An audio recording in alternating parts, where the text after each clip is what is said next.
Again, what we'd like to do is to use all of our exponent laws that we just wrote down and apply them here so that we can get to that idea, right? The main idea that we have so far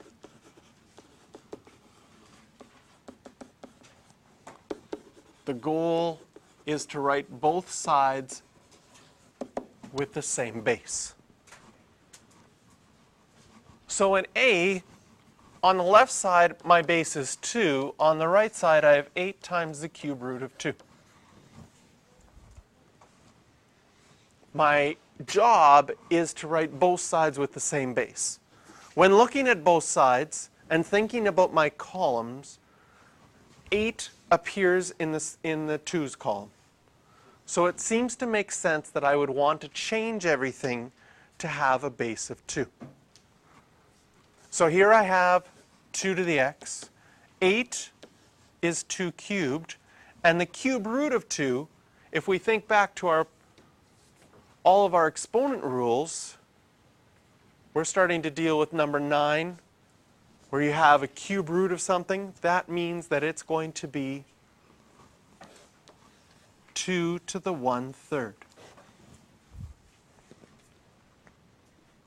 Now, I haven't got the right-hand side of my equation as a single base of 2 yet. I have 2 cubed times 2 to the 1/3. But again, we can go to our exponent rules, and this was one of our first ones, number 2 here. If you're multiplying 2 powers and the bases are the same, you can add the exponents. So in our example, the bases are the same. I can add the exponents. What is 3 plus 1/3? No? Close?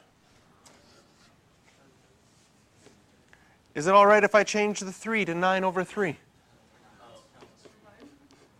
And if I add the exponents, 3 plus 1/3 is 9 over 3 plus 1 over 3. And now finally, we have succeeded in getting both sides with the same base. And once you get both sides with the same base, well, then the exponents have to be equal. So, what do you think x is? 10/3. In this case, it's really easy. Nothing else you had to do after that, because the base, the one side had just x, the other side had 10/3.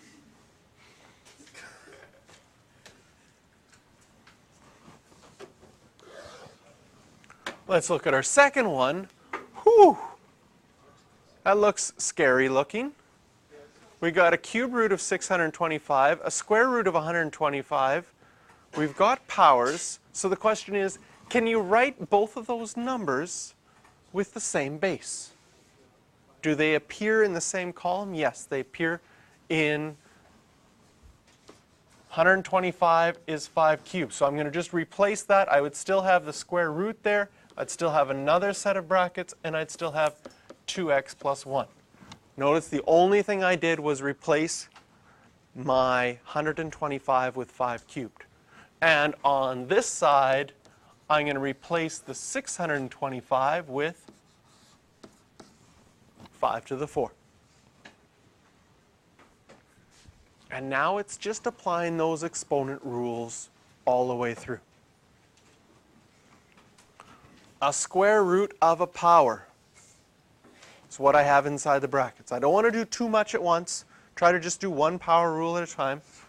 This is going to be 5 to the 3/2. If we think of our power rules, it is, there we go.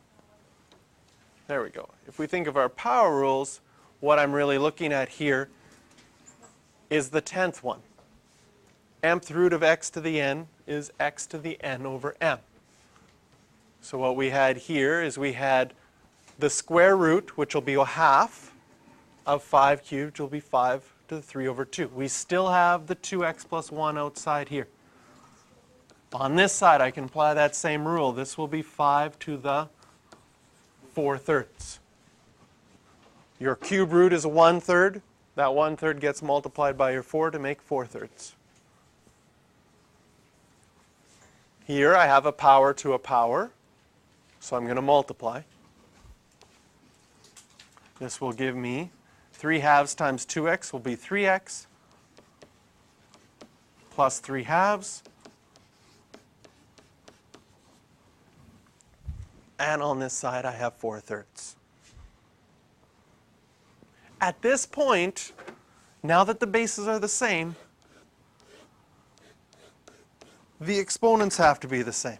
So,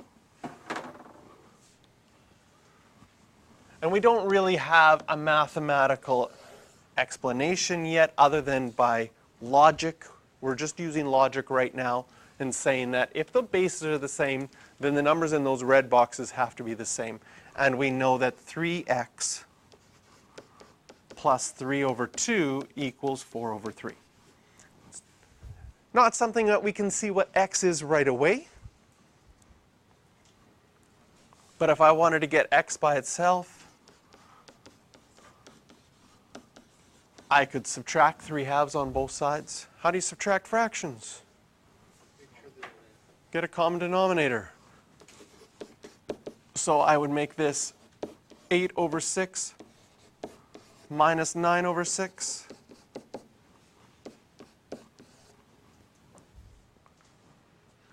And we get 3x is equal to negative 1 over 6. Divide both sides by 3